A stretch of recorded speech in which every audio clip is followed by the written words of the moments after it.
एक होता है पैसा कमाना, जो हम सबको आता है कि जॉब करो, बिजनेस करो, वहां से पैसा कमा सकते हैं। एक है पैसे से पैसा कमाना। तो आज हमारे पास में यहां पर बैक स्टेज में जो है वो इस फील्ड में एक्सपर्ट है।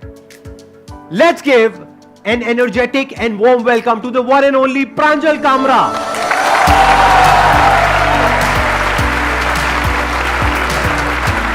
अरे अरे ये सब मत करो यार, ये सब मत करो, गले मिलो आप।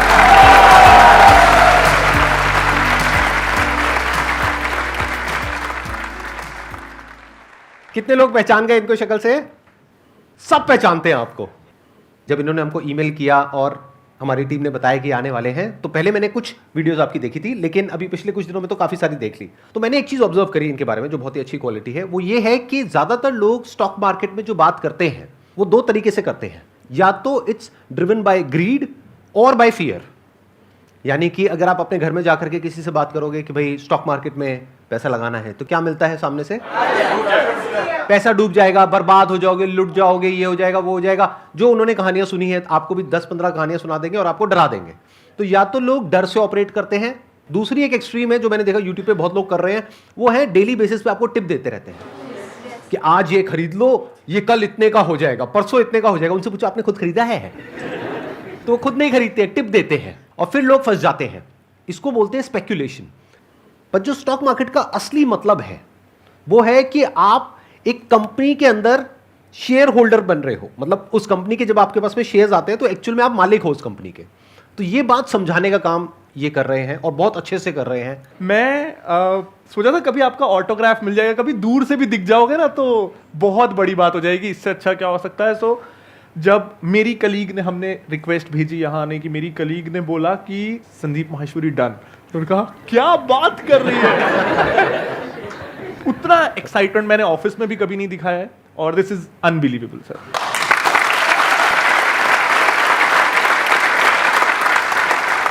आपने और जो वीडियोस आई है इस सीरीज की वो भी देखी होंगी आपने? जी सर। अभी लेटेस्ट जी, जैसे जी, MBA चाय वाला हाँ की जी। आई और अमन धतरवाल और हिमांशी देखी थी सर, लेकिन उसमें ये नहीं पता चलता है सर कि एकदम स्टेज पे ले आते हैं। राइट।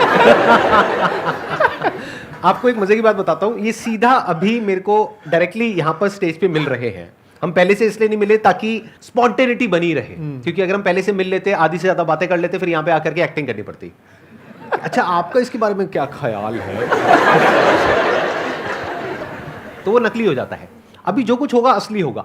आप लोग मुझसे पहली बार मिल रहे हो यहाँ पर, पहले हम कभी नहीं मिले। कितने हैं जो पहली बार मेरा लाइव सेशन अटेंड कर रहे हैं?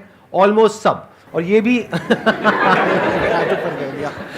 तो ये भी पहली बार मेरे से मिल रहे हैं। तो जो भी होने वाला है वो रियल होने वाला है और स्पॉन्टेनियस होने वाला है। जो भी आप खुल करके इनसे पूछ सकते हैं। बीच बीच में मैं अपने भी जो थोड़े से थॉट्स हैं, ओपिनियंस हैं, वो आप लोगों के साथ में शेयर करूंगा। मेरे को आप कह सकते हैं कि मैं एक्सपर्ट तो नहीं हूं इस फील्ड में, लेकिन मैं एक इन्वेस्टर हूं। मैं खुद एक्टिव इन्वेस्टर हूं, तो मैं अपने जो थॉट्स हैं वो आप लोगों के साथ में बीच बीच में शेयर करता रहूंगा। सर, स्टार्टिंग पॉइंट क्या हो इन्वेस्टिंग का? जैसे मैं 5 साल से अर्न कर रही हूँ, कभी भी मैं कहीं इन्वेस्ट करती हूँ, I ask for opinion of people, या फिर कुछ वेबसाइट्स हैं जाके रैंक्स देख रहे होते हो किस में क्या करना है, पर वो सेटिस्फेक्शन नहीं होती। बिकॉज लाइक मैं डेली ट्रैक नहीं करना चाहती और वहीं एक बार डाल के and I look after years. So starting point क्या हो मेरे जैसे इंसान के लिए, मतलब इन्वेस्टिंग का? सो मैम, स्टार्ट जब करते हैं तो मैंने जो देखा है लोगों में कि अगर कोई डॉक्टर है बाय प्रोफेशन तो वो ना फार्मा छोड़ के सब में इन्वेस्ट करेगा। कोई अगर आईटी इंजीनियर है तो वो आईटी कंपनी छोड़ के सब में इन्वेस्ट करेगा। इसके पीछे का रीजन क्या है कि हमको ना उस इंडस्ट्री का वर्स्ट पता होता है। हमको पता होता है बाहर से बड़ी अच्छी कंपनी लग रही है, अंदर से मेरे को पता है उसमें क्या होता है। जहां भी हम काम करते हैं हमको ये पता होता है। और ना उस चक्कर में एक बायसनेस आ जाता है, फेमिलियरिटी बायस, कि मैं इसको जानता हूं, मेरे को इसमें क्या गंदा है क्या अच्छा है पता है, तो मैं वहां इन्वेस्ट कर लेता हूं जहां का मेरे को कुछ नहीं पता है, वहां सब अच्छा अच्छा लग रहा है। लेकिन हम ये भूल जाते हैं, जब हम जॉब पे नहीं आए थे तो हमको ये कंपनी में भी सब परफेक्ट लगता था, अंदर से पता चला कि गड़बड़ है। तो हम कई बार दूसरी इंडस्ट्रीज के प्रति जो हमारा नेग्लिजेंस है उससे मान लेते हैं कि वो इंडस्ट्रियों में, हमारी इंडस्ट्री से वो इंडस्ट्री अच्छी है। तो whenever you are starting, anyone who's starting, stick to 2 industries. एक जो आपका प्रोफेशन है, दूसरा जो आप एज अ कंज्यूमर यूज करते हो। इन्वेस्टिंग को कई बार बहुत कॉम्प्लेक्स किया जाता है because that's how intermediaries earn, that's how everyone around you will earn. कि it's complex, so you need software, you need guides, you need courses, you need advisors, and the entire industry runs on it. But ultimately, it's being a partner in what you consume. तो if your M is कि मेरे को मेरी savings को FD से ज्यादा return दिलाना है, देन म्यूचुअल फंड्स बेटर है। एक सेफ सा मल्टी कैप, फ्लेक्सी कैप, या अगर बहुत सेफ जाना है तो एक इंडेक्स फंड ले सकते हैं।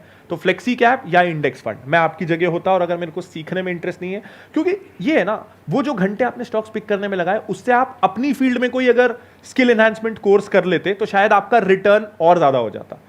बिल्कुल सही एडवाइस दी है, जबकि इस एडवाइस में इनका बेनिफिट नहीं है, शायद इनका नुकसान ही है, क्योंकि अगर आप स्टॉक मार्केट में एंटर करेंगे तो सीखने के लिए इनकी वीडियोस देखेंगे, इनसे समझेंगे, करेंगे, तो उसमें इनका बेनिफिट है। लेकिन फिर भी इन्होंने आपको बिल्कुल जेन्युइन सलाह दी है। अगर मैं आपकी जगह होऊंगा तो मैं क्या करूंगा, अगर आप 10,000 रुपये महीने का सेव कर रहे हैं तो मैं इंडेक्स फंड में इन्वेस्ट करूंगा। अब ये इंडेक्स फंड में क्या बेनिफिट होता है कि अगर नॉर्मल म्यूचुअल फंड में 2-3% कटता है तो इसमें ऑलमोस्ट 0% कटता है, और ये ऑटोमेटिक है, इसमें कोई अपना दिमाग नहीं लगा रहा है, कोई कुछ कर नहीं रहा है, सब कुछ अपने आप हो रहा है, प्लस आप करके भूल सकते हैं। एक ना सर जनरल प्रिंसिपल मैं फॉलो करता हूं कि स्टॉक्स में भी जो सबसे बोरिंग लग रहा है वो बेस्ट है, इन्वेस्टमेंट इंस्ट्रूमेंट्स में भी जो सबसे बोरिंग लग रहा है, इंडेक्स फंड से बोरिंग कुछ भी नहीं है। आपको जीरो थ्रिल मिलने वाला है, वो एफडी जैसा है, रोज देखा सेंसेक्स इतना है उतना आपका इंडेक्स होगा, और 100% आपने अपनी गारंटी ले ली कि आप मार्केट को आउट परफॉर्म नहीं करोगे। ये इतना बोरिंग है। हम स्टॉक मार्केट में आते ही मार्केट को लोगों को आउट परफॉर्म करते हैं। यहां आपने कॉन्ट्रैक्ट साइन कर लिया कि जो मार्केट का एवरेज रिटर्न है वो मेरा रिटर्न है, तो इट्स वेरी बोरिंग। लेकिन हमेशा ये ध्यान रखिएगा, फाइनेंशियल इंस्ट्रूमेंट्स में most boring is the best. Insurance, कितना भी आपको बोला जाए कि मनी बैक, प्रीमियम बैक, ये बैक, सिंपल टर्म प्लान जिसमें हर साल आपको 10,000 रुपए देने हैं, आपको 1 करोड़ का insurance, it's the best insurance. तो फाइनेंस का ये थंब रूल है, जो भी प्रोडक्ट आपको बेचा जा रहा है वो मत लीजिए, और जो सबसे बोरिंग लग रहा है वो ले लीजिए। Excellent point, let's give big hand for him. ये इन्होंने बहुत बड़ी बात बोली है, अगर आपने ध्यान से सुनी है, समझी है। आप में से कितने लोग एक्टिवली म्यूचुअल फंड्स में और इधर उधर इन्वेस्ट करते हैं? बहुत कम। बाकी जो नहीं करते हैं वो एक बार हाथ ऊपर करिए। तो आप अपना पैसा कहां रखते हैं? सेविंग्स अकाउंट में? ये महाबेवकूफी है। ऐसा है भाइयों और बहनों, अपना पैसा कभी भी सेविंग्स अकाउंट में नहीं रखते हैं। उसका लॉजिक क्या है वो ये बताएंगे कि वहां पे जो 2-3% मिलता है उसकी वजह से क्या हो रहा है, कि आप अपना पैसा बढ़ा रहे हो या घटा रहे हो। 6-8 महीने का पैसा, जो अगर आपका भगवान ना करे जॉब जाए या कुछ भी हो, तो 6-8 महीने के आपके खर्चों का पैसा, अगर आपके घर चलाने का खर्च 30,000 है तो 1.5 लाख रुपए, 2 लाख रुपए आपके पास होना चाहिए लिक्विडिटी में। हालांकि वो भी आप लिक्विड फंड में रख सकते हो, ऐसी एफडी में रख सकते हो जो फ्लेक्सिबल हो। तो पहला, जो सेविंग्स वाले भी हैं उनका अपन पहला स्टेप करते हैं कि आई एम श्योर आपने अभी तक कोविड में इतने वीडियोस सबने बना लिए, उसके बाद भी अगर आप म्यूचुअल फंड में शिफ्ट नहीं हुए तो कुछ मेंटल ब्लॉक है, इसमें कुछ भी सही गलत नहीं है। तो अपन सबसे सिंपल स्टेप पहले करते हैं कि सेविंग्स अकाउंट में ना सबसे पहले तो अपने बैंक वाले को बोलो, फॉर्म एक भरो कि मेरे को पता है ऑटो स्वीप नाम की चीज होती है, उसको चालू करके दो। तो ऑटो स्वीप से ये होता है कि आपको सेविंग्स अकाउंट में एफडी वाला रिटर्न मिलता है, तो आपका रिटर्न डबल हो जाता है, 5% हो जाएगा।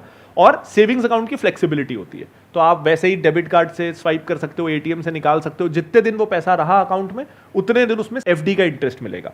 तो सेविंग्स अकाउंट में भी, इनफैक्ट करंट अकाउंट, हम सब मान के बैठते हैं कि 0% मिलेगा। कितने लोगों का करंट अकाउंट है यहाँ? बिजनेस वाले सबको 0% मिल रहा है।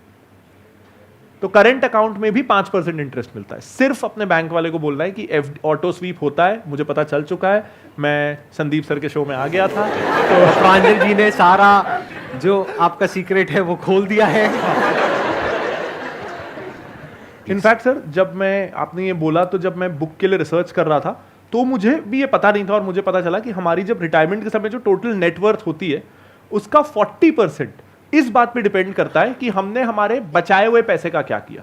तो इमेजिन करिए 60%, अगर मेरी रिटायरमेंट में मेरे पास 1 करोड़ रुपए हैं, उसमें से 60 लाख के लिए मैंने 35 साल दिन में 10 घंटे नौकरी की और वो 60 लाख रुपीज हुए, उसको मैं 40 लाख रुपए और बढ़ा सकता था महीने में 1 घंटा, आधा घंटा देके कि मैं इन्वेस्ट कहां कर रहा हूं। तो 60 लाख के लिए जिंदगी भर खून पसीना, और अगले 40 लाख के लिए वर्चुअली नथिंग। तो इन्वेस्टिंग इसलिए जरूरी है, पैसा सेविंग्स अकाउंट से बाहर निकालना इसलिए जरूरी है। सेविंग्स अकाउंट में रफली आपका पैसा 3% से हर साल कम हो रहा है, क्योंकि इन्फ्लेशन 5-6% के आसपास होती है।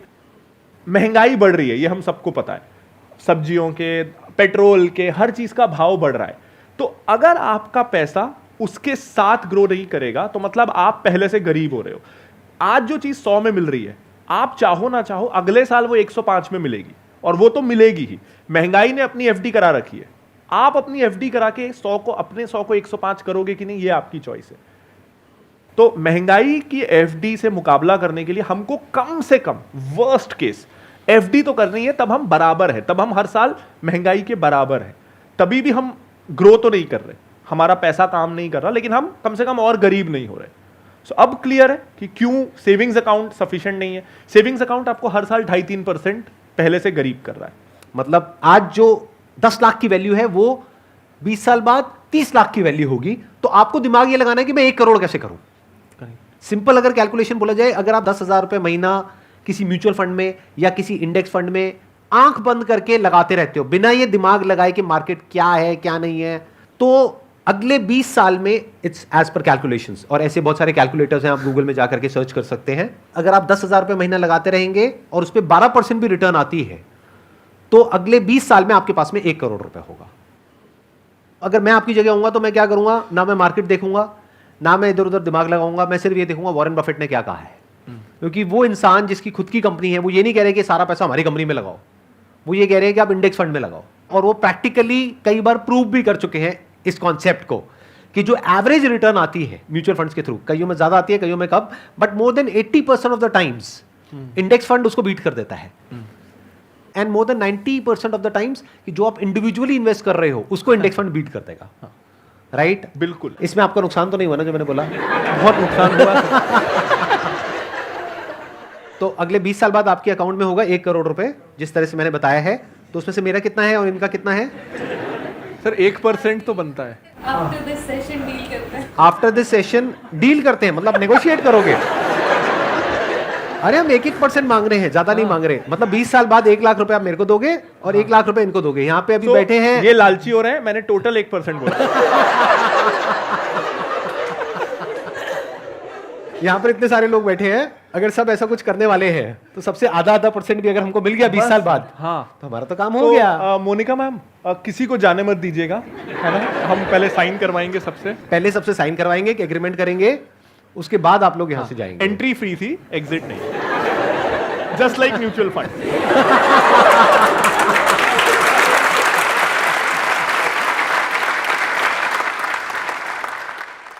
Sir, actually, I'm software engineer and I'm dealing with options on working on a daily basis on intraday. तो ऑफिस 2-3 बजे के बाद स्टार्ट होता है, then early morning I always do intraday. So sir you are investor, so sir what's your way, I am on right track? Right और रॉन्ग कुछ नहीं है। इन जनरल अगर मैं ब्रॉडली रिस्क एनालिसिस करूं, तो बिजनेस एक एसेट है, वो प्रॉपर्टी के जैसा है। तो प्रॉपर्टी का प्राइस ना रोज ऊपर नीचे नहीं होता है।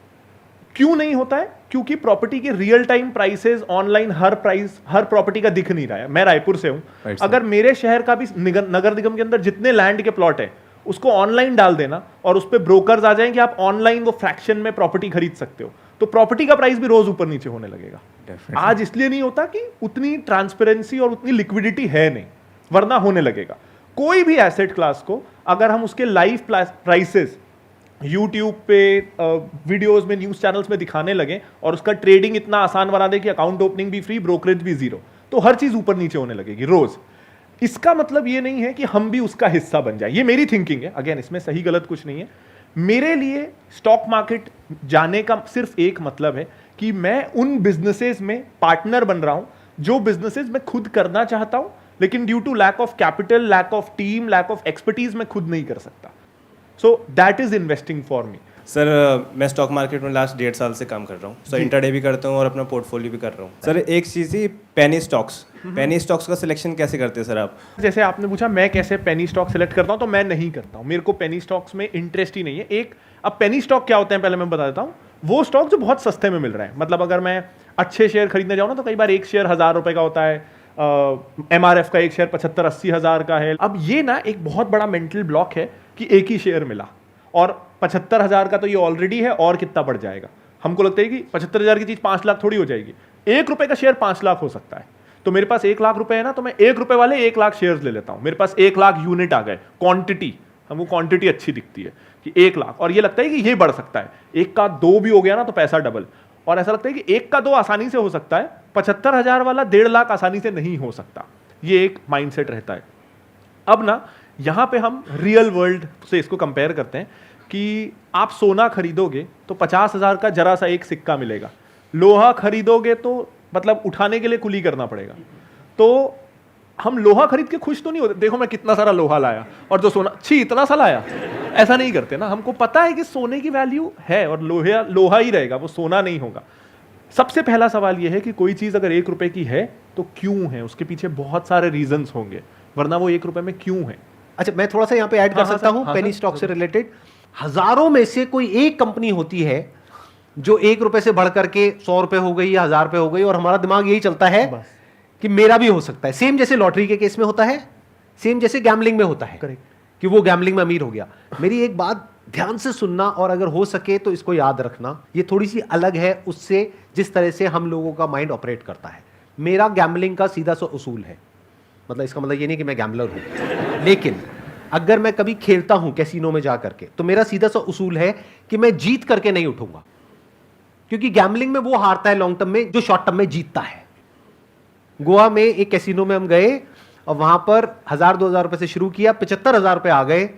उसके बाद मेरे पास में 2 ऑप्शन थे। सारे जो प्रोफेशनल गैम्बलर्स होते हैं ना वहाँ पे, जुआरी, वो आ गए मेरे पास में, यहाँ पे कान के पास, इतना पास आ जाते, गंदा लगता है कई बार पीछे से। आप कभी गए हो कैसीनो में? आपने देखा होगा क्या माहौल होता है, बदबू आ रही है दारू की, इसकी उसकी, और आ करके उठ जाओ निकल जाओ, बहुत है 75,000 रुपये कम नहीं होते हैं, आपका खर्चा निकल जाएगा होटल का, निकल जाओ। उधर से कोई आ रहा है, कोई कुछ राय दे रहा है, कोई कुछ राय दे रहा है। मैंने कहा भाई मेरा उसूल है, मैं गैम्बलिंग का पैसा 1 रुपए भी रख ही नहीं सकता हूं, क्योंकि गैम्बलिंग क्या है, गेम है।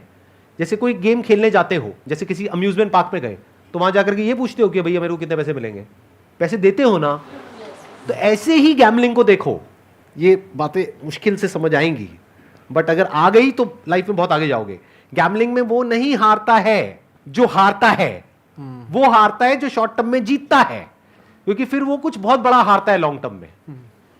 ये जो 100 गुना है, 200 गुना है, 500 गुना है, इस सारे फंडों से बाहर आ जाओ। इस चक्कर में जो है वो भी जाएगा हाथ से। रियलिस्टिक हो जाओ। रियलिस्टिक क्या है? वॉरेन बफेट ने 20% की रिटर्न जनरेट करी year on year since last 70 years, And he is the best. He is the best. And he is the best.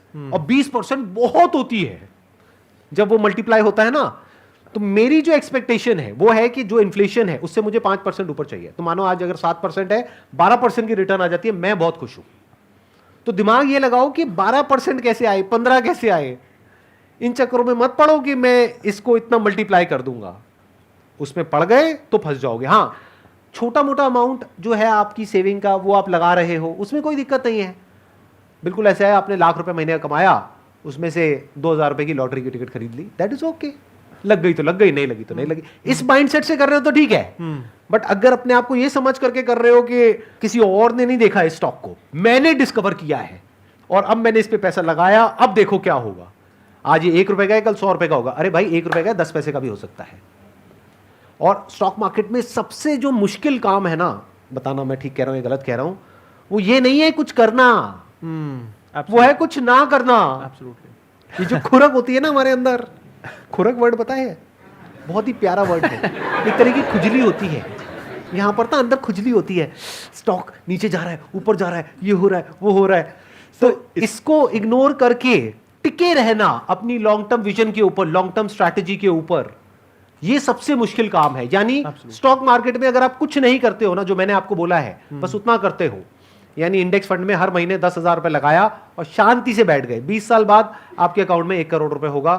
Guarantee नहीं है मेरी, लेकिन पॉसिबिलिटी बहुत ज्यादा है। और ये है, अगर 12% की रिटर्न आई, अगर ज्यादा आ गई 15%, 20% एवरेज आउट करने के बाद में, तो उससे ज्यादा भी हो सकता है। 1.5 करोड़ भी हो सकता है, 2 भी हो सकता है, but there is a strong possibility, I think around 99% possibility कि अगर दुनिया ही खत्म ना हो जाए, कोई धूमकेतु आकर के टकरा जाए या कोई बहुत बड़ी वॉर हो जाए, कुछ हो जाए, तो तब पैसा बढ़ा के भी क्या करोगे? तब पैसे का क्या करोगे?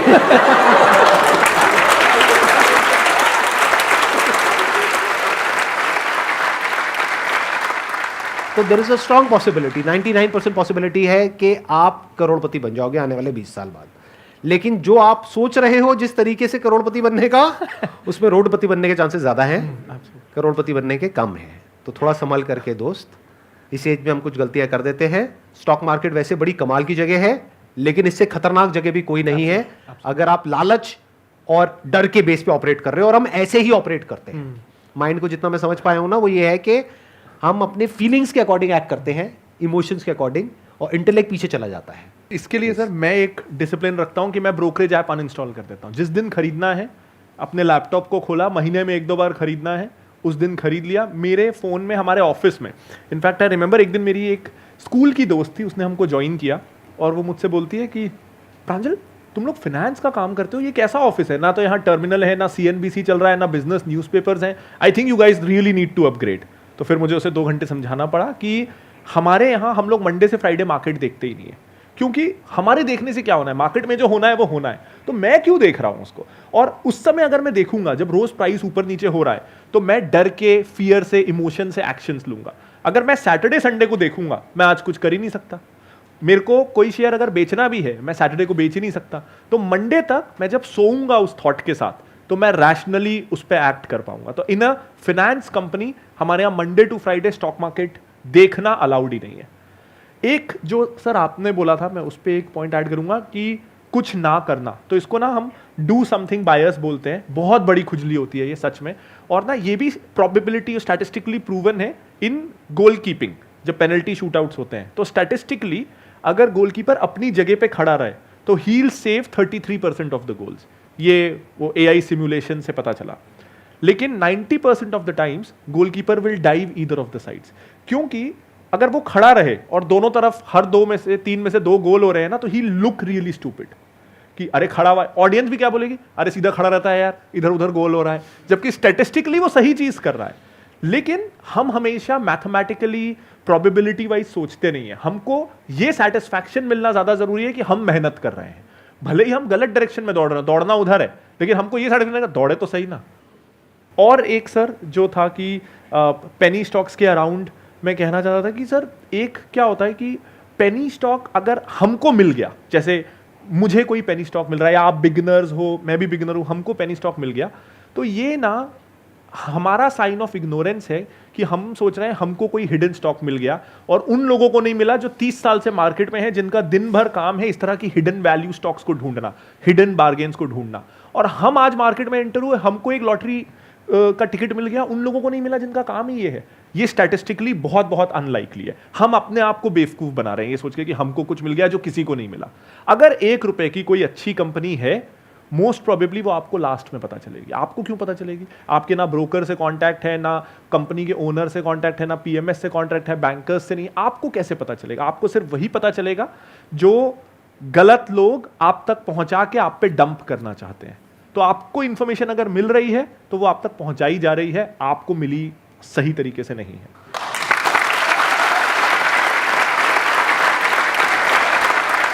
एक और बात यहां पर मैं बोलूंगा, इनसे बात करते करते एकदम एक थॉट आ रहा है कि स्टॉक मार्केट में अगर डरना है ना, तो कम रिटर्न से मत डरो, ज्यादा रिटर्न से डरो। लाइफ में अगर डरना है ना पैसे के मामले में, तो जहां ज्यादा पैसा मिल रहा है ना वहां पे डरो। हम उल्टा चलते हैं। कोई आया आकर के आपको बोला कि भाई मेरे को पैसा दे दे, मैं 1 साल में डबल कर दूंगा, 2 साल में डबल कर दूंगा, या फिर इसमें पैसा लगा दे, ये हो जाएगा, वो हो जाएगा, वहां डरो। अगर इस तरह से आप समझ पाओगे इस साइकी को, तो बच जाओगे स्टॉक मार्केट में। मैं ये देख रहा हूं कि आपकी और मेरी थिंकिंग काफी हद तक अलाइंड है। आपने भी वॉरेन बफेट को पढ़ा होगा, बेंजामिन ग्राम, जो उसकी जो the intelligent investor Benjamin gram. Sir एक अच्छी बात ये, जब मैं शुरू करा था 2012-13 में, तो नॉइज नहीं था। आप पढ़ने जाओगे तो यही मिलेगा, राइट। तो वो बहुत अच्छा था उस समय। उसका चैप्टर 8 है और चैप्टर 20 है, जो मेरे को पर्सनली बहुत पसंद है, और सबसे इंपॉर्टेंट जो खेल है उसी के अंदर है। मार्केट को बोला गया है एक लूनेटिक, उसमें जो उन्होंने वर्ड यूज किया है बेंजामिन ग्राम ने, मतलब कि मार्केट पागल है, मार्केट का कोई भरोसा नहीं है, कभी ऊपर है, कभी नीचे है, कभी ये है, कभी वो है। अगर ये देखने लगे तो आप भी पागल हो जाओगे। तो उसका तरीका क्या है? चुपचाप अपना SIP करते रहो और देखो ही मत कि क्या हो रहा है क्या नहीं हो रहा है। जो अपना काम है उस पर ध्यान दो। आप जॉब कर रहे हो तो अपनी जॉब में दिमाग लगाओ कि अपनी स्किल्स को अपग्रेड कैसे करो। आज अगर जॉब से 1 लाख रुपए कमा रहे हो तो दिमाग ये लगाओ कि 1 लाख को 2 लाख कैसे करो, और उधर जो काम होना है उसको अपने आप होने दो। वो अपने आप ही आपका करोड़ों बनता चला जाएगा, अगर कुछ नहीं करे तो। इनफैक्ट आपको एक मजेदार बात बताता हूं, आप ही आपके सबसे बड़े दुश्मन हो स्टॉक मार्केट में। अगर आप खुद को बीच में से हटा पाओ ना, तो बहुत कमाल पैसा कमाओगे। पैसे को पैसा बनाने दो, मतलब स्टॉक मार्केट को जिस तरह से मैं देखता हूं, आप बताना कि आप भी इसी तरह से देखते हैं या कुछ अलग हमारा थॉट प्रोसेस है। मैं ऐसे देखता हूं कि स्टॉक मार्केट मतलब क्या है, बिजनेस में हम पैसा डाल रहे हैं। Absolutely. मानो मैंने सेंसेक्स का ETF लिया या निफ्टी का ETF लिया, तो मैं ऐसे देखता हूं कि मैं बिजनेस में पैसा डाल रहा हूं और बिजनेस पे ही सब कुछ टिका है। आपकी जॉब बिजनेस पे टिकी है। गवर्नमेंट को जो टैक्सेस मिलते हैं, GST हो गया, इनकम टैक्स हो गया, वो सब कहां से मिल रहा है? जब बिजनेस आगे बढ़ेगा। तो बिजनेस को तो ग्रो करना ही पड़ेगा, मतलब कोई ऑप्शन ही नहीं है। तो गोइंग फॉरवर्ड अगर आप 10, 20 साल, 30 साल की विजन रखते हो तो ये मार्केट आपके लिए बहुत बढ़िया है।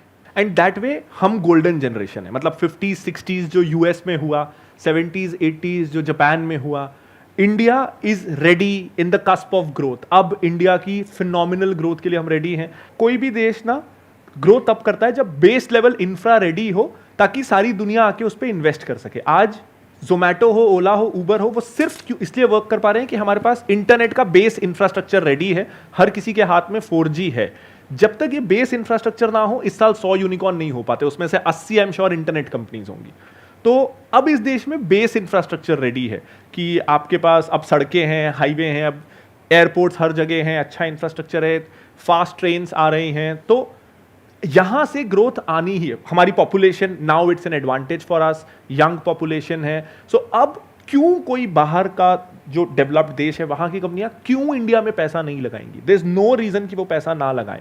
Everything that they want, that they needed, that they were waiting for कि इंडिया में ये हो जाए तो हम पैसा लगाएं, अब वो चीजें अवेलेबल हैं। सो दैट वे हमारी जनरेशन बहुत सही है and we shouldn't miss out on ये वाली ग्रोथ, चाहे म्यूचुअल फंड चाहे stocks, but we shouldn't miss out on this growth. और प्लस एक और बात मैं यहाँ पे ऐड करना चाहूँगा कि आज हमारे पास में डेटा भी है। पहले हमारे पास में इतना डेटा नहीं था। 2002 में सेंसेक्स का जो लेवल था दैट वाज अराउंड 3000, अभी गया था 60,000 पे। कितना हो गया? 20 गुना हो गया। कितने साल में? 20 साल में। तो हिस्टोरिकली अगर आप देखोगे तो स्टॉक मार्केट हमेशा आउट परफॉर्म करता है किसी भी एसेट क्लास को बाय अ गुड मार्जिन। तो इट मेक्स कंप्लीट सेंस कि आप इसमें पैसा लगाओ। और वो कैसे लगाना है? म्यूचुअल फंड के थ्रू लगाना है, स्टॉक में डायरेक्टली लगाना है, इंडेक्स फंड के थ्रू लगाना है, कैसे करना है वो आपके ऊपर है। That's your call.